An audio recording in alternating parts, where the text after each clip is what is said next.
It has been a long road to recovery for dozens of businesses impacted by tornado damage through the Delmar corridor.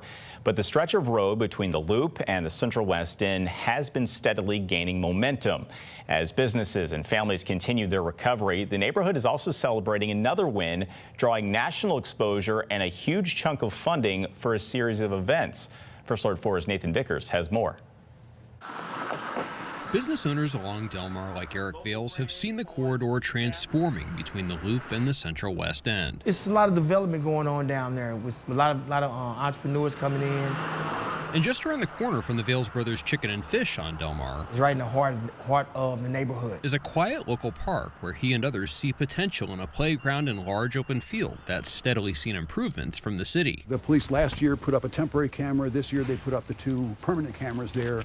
And it's a very mellow park. But it's also a green space that some see as underutilized. I don't think a lot of people know that park is even there. That's why Vanita Thompson and others with Delmar Main Street applied for and won a $120,000 grant to hold a series of concerts there as part of the Levitt Concert Series. Starting in May, they'll host 30 different musical events for the community, a way of bringing foot traffic to the park and the nearby business district. To have more activity, to have, children and people just relaxing and enjoying each other and, St. Louis and the weather, I think it's a wonderful thing.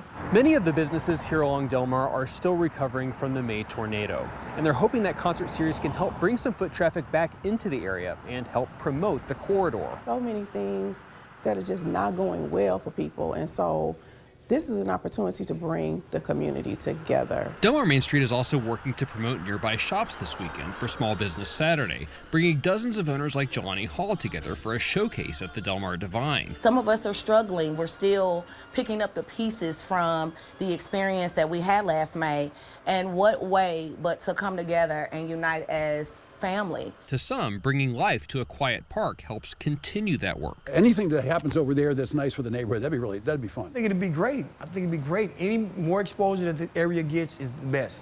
So having events there, having parks, hopefully they have some food trucks there. We have a food truck we can put there for the events. As the Delmar corridor continues its climb. In St. Louis, Nathan Vickers, First Alert 4.